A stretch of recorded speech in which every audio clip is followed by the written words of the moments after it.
Selamat pagi, siang, sore, malam, Pak Bagus.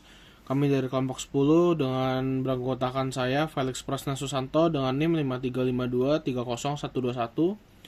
Terus ada Sandi dengan NIM 5352301182, Billy Gotama dengan NIM 5352301122, dan Duncan dengan NIM 5352300063. Juga ada Gazi dengan NIM 5352300058. Jadi di sini kami akan menjelaskan program yang kami buat di GNS3 di GNS3, di mana ini topologi kami. Di sini ada masing-masing fungsinya, di mana Ubuntu server sebagai server dari penampungan web. Terus ada Puppy Linux admin yang mengatur aplikasi yang ada di server ini. Terus ada firewall untuk menjaga keamanannya. Terus ada router 1, ada VPN, ada switch yang menghubungkan user 1, 2, dan 3, terus ada NAT untuk connect ke internet. Nah, jadi kalau misalnya bisa kita lihat di sini, kita akan membuka terminalnya dulu masing-masing. Nah, untuk di R1 sendiri, kita misalkan SHIPINTBR, itu akan muncul di mana 0 per 0, kalau dilihat dari topologinya 0 per 0 itu nyambungnya ke NAT, di mana kita menggunakan DCHP.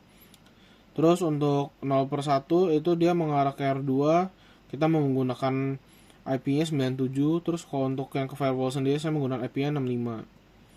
Nah, terus ada juga kita kasih tahu routingnya. Nah, di sini routingnya untuk hostnet 96 itu langsung ke connect dari yang 01. Terus paling untuk yang saya tambahkan itu ada 32. Jadi itu nyambungnya ke Ubuntu dari via R1. Terus ada connect ke 00. 00 itu connectnya ke admin, bukan ke admin, tapi ke apa namanya, ke Puppy Linux user via dari firewall. Terus S00 ini untuk nyambung ke NAT. Terus kalau di VPN sendiri SHIP INTBR. Nah, di sini ada dua sambungan, yaitu IP dari VPN-nya sendiri dan juga gateway yang disambungkan untuk ke user. Terus untuk routingnya sendiri itu ada sekali lagi connect ke NAT lewat R1. Terus ada 016 itu menyambung di hostnet untuk admin. Habis itu ada 00 untuk Puppy Linux. Terus ada 32 nyambung ke hostnetnya server melewati R1, dan sambungan ke hostnet dari firewall atau outside itu melalui R1 juga. Terus kalau untuk di Cisco-nya sendiri, kita kalau misalkan SHIP, dia ini nyambung ya, ada outside, ada DMZ atau inside. Jadi di sini tuh untuk inside-nya sendiri itu mengarah ke Puppy Linux admin, dan DMZ itu ke server, lalu outside itu mengarah ke luar yang R1, R2, VPN dan kawan-kawannya. Terus untuk ke R1 sendiri akan dijadikan outside dengan dimasukkan IP-nya 067. Lalu untuk yang ke DMZ-nya sendiri arah ke server itu menggunakan 036. Dengan subnet mask-nya kita semua menggunakan 28 ya. Terus untuk ke inside sendiri menggunakan 192.168.018. Terus kalau untuk root-nya, jadi di sini saya connect-nya dari inside itu ada dua, yaitu yang dari hostnet-nya yang 240 sama nyambung ke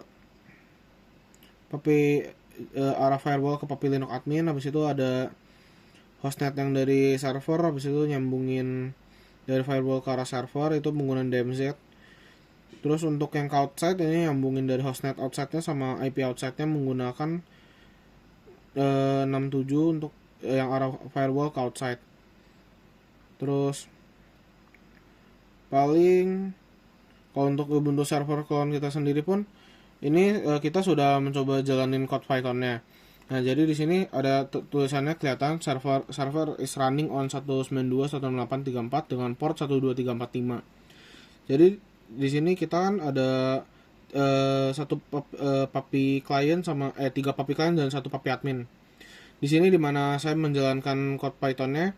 Untuk puppy clientnya sendiri bisa connect dan terbaca, tapi sayangnya kita ada kesalahan code-nya, jadi terbaca sebagai client tapi bukan sebagai admin.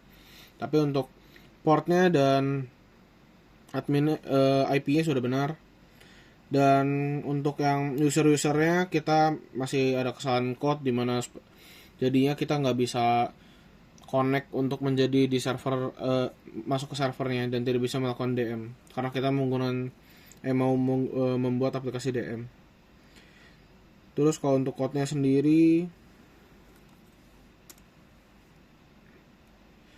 jadi kalau code kami itu untuk chat adminnya sendiri itu kita ngimport socket sama trading. Terus kita bakal ngedefinisiin receive message itu menerima pesan dari server. Terus dimana dia tuh bisa